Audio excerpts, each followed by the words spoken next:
Bismillahirrahmanirrahim. Son zamanlarda Nepal'de Hindu çetelerinin Müslüman topluma yönelik gerçekleştirdiği sistematik baskı, taciz ve şiddet eylemleri endişe verici boyutlara ulaşmıştır. Bölgeden gelen haberler Müslümanlara ait ibadethanelerin, evlerin ve iş yerlerinin hedef alındığını, dini özgürlüklerin kısıtlandığını ve sivil halkın güvenlik endişesi taşıdığını açıkça ortaya koymaktadır.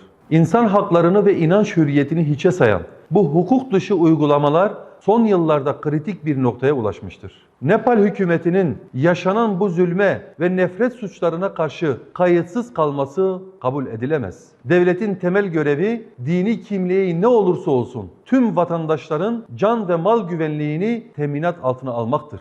Nepal hükümeti acilen çetelerin hukuk dışı eylemlerine karşı caydırıcı tedbirleri uygulamaya koyup emniyet birimlerini harekete geçirmelidir. Saldırıların failleri cezalandırılmalı ve Müslüman halkın güvenliği tam anlamıyla sağlanmalıdır. Uluslararası kamuoyunu ve insan hakları örgütlerini de Nepal'de tırmanan bu ihlallere karşı gerekli adımları atmaya çağırıyoruz. İşgalci Siyonist rejim Gazze'de yürüttüğü işgal, yıkım ve soykırım politikalarını Batı Şeria'ya da yaymaktadır. Gazze'nin büyük ölçüde harbeye çevrilmesinin ardından benzer bir vahşetin Batı Şeria'da da tekrarlanmaya çalışılması Siyonist işgal rejiminin yayılmacı politikalarının en açık göstergelerinden biridir. Böylesi bir süreçte dünyanın dört bir yanından vicdan sahibi insanlar tarihi bir sorumluluk üstlenerek Batı Şeria'ya ulaşmak amacıyla Filistin konvoyu adıyla Bosna Hersek'ten yola çıkmıştır. Türkiye'ye ulaşan konvoyun hedefine güvenli bir şekilde ulaşmasını ümit ediyor.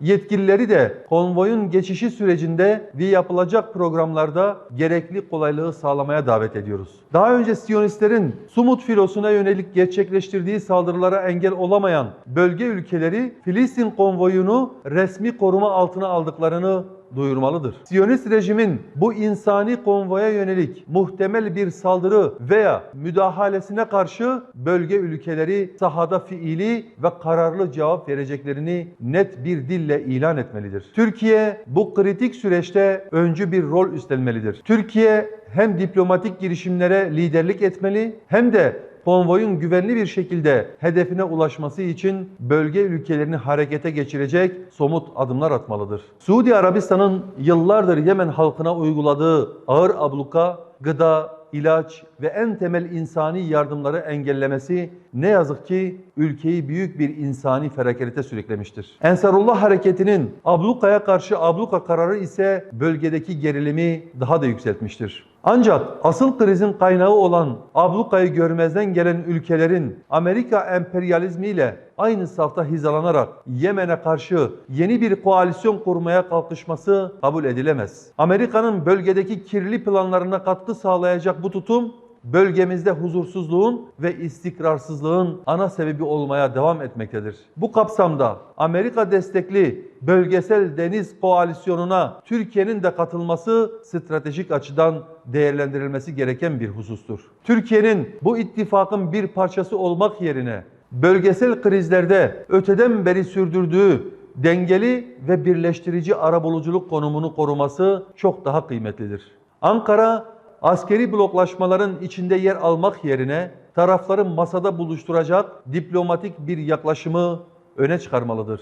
Türkiye, tarihi sorumluluğunun gereği olarak Suudi Arabistan ve müttefiklerine Yemen'e yönelik ablukanın sonlandırılması çağrısında bulunmalıdır. İnsani yardım koridorlarının açılması ve diyalog kanallarının işletilmesi için etkin bir diplomasi yürütmelidir. Libya'da çatışan iki tarafla da görüşen ve çatışmaların sona ermesini sağlayan Türkiye, Yemen'de de taraflarla görüşmeli ve çözüm adına ortak bir zemin oluşması için çaba göstermelidir. Bölgesel barış ve istikrar, güvenlik odaklı koalisyonlarla değil, ablukaların tamamen kaldırılması, tarafların meşru kaygılarının gözetilmesi ve Türkiye'nin yapıcı arabuluculuğuyla yürütülecek adil bir diyalog süreciyle mümkün olacaktır. Türkiye ile Irak arasında imzalanan işbirliği anlaşmaları bölgesel istikrar ve ortak kalkınma açısından önemlidir. Irak uzun yıllar Amerika işgali altında kalarak büyük bir yıkıma uğramıştır. Irak'ın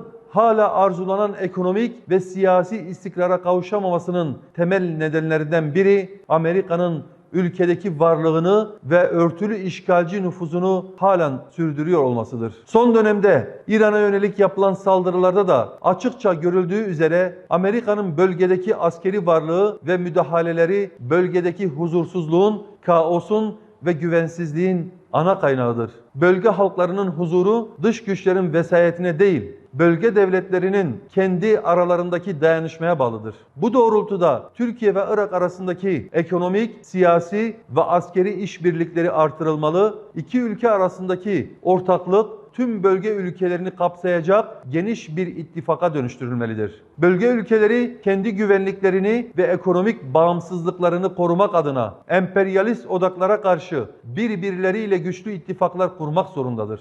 Türkiye ve Irak'ın attığı bu adımın tüm bölgeye örnek olmasını temenni ediyor, anlaşmaların hayırlı olmasını diliyoruz. Uluslararası Ceza Mahkemesi üyesi devletlerin Siyonist terör rejiminin sözde Başbakanı Benjamin Netanyahu hakkında tutuklama kararı istenmesi sürecine öncülük eden Başsavcı Kerim Han'ı görevden alması mahkeme tarihinde kara bir leke olarak kayıtlara geçmiştir. Uluslararası Ceza Mahkemesi'nin 24 yıllık kurumsal tarihinde ilk kez bir başsavcının görevine son verilmesi, kararın siyasi vesayet altında alındığını gözler önüne sermektedir. Siyonist terör rejiminin Uluslararası Ceza Mahkemesi'ni hedef alan tehdit dolu açıklamaları ile Amerika Dışişleri Bakanı Marco Rubio'nun mahkemenin meşruiyetini zayıflatmayı ve yaptırımlar uygulamayı hedefleyen kapsamlı bir baskı kampanyası yürütmesi bu kararın altındaki kirli güç odaklarını net biçimde ortaya koymaktadır.